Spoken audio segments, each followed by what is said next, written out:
Welcome back to Brightside. Beachgoers in the Florida Keys were greeted by a massive blob of sargassum seaweed over the weekend. Not what they wanted to see at the beach, I'm sure. Well, this seaweed washed onto the shorelines, invading lagoons and piling onto beaches. Check it out.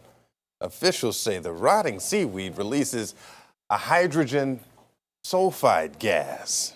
And that'll make you wrinkle up your nostrils, right? Making the beach smell like rotten eggs. Ugh. Yeah, it can also irritate the eyes, nose, and throat. Beachgoers in the Florida Keys have been sharing their pictures of the encounters with the seagrass on social media. Yes, smell-o-vision got you, didn't it? Not what you want to smell when you're going out to the Rotten beach, eggs. right? No, not a fun smell. Kind of hits you right here. And the bad thing is, too, is it actually could get worse end of May into June before things get better. Thank you.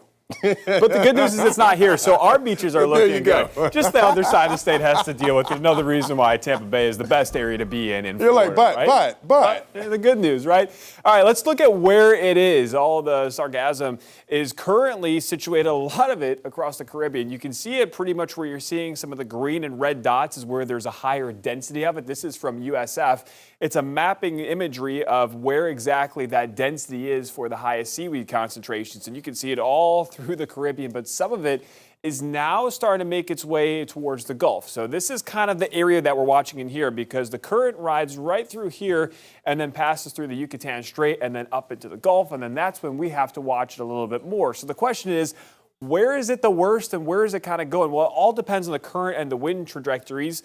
And this is kind of the loop that we have in the Gulf Stream. And then it passes towards the Keys and then up the east coast of Florida. So the highest impact is really from the Space Coast down towards South Florida and then along the Keys. That's why all that video is coming out of there. You can see a couple of these dots here indicating that they have more clusters. They're little groupings of the seaweed that are going to pass through the Keys and then up along the east coast. Notice Tampa Bay and really the eastern Gulf, there's not much there. So that's going to keep most of it out of our area. But you have friends and family on the other side of the state, they're probably going to be dealing with it for at least the next couple of months. So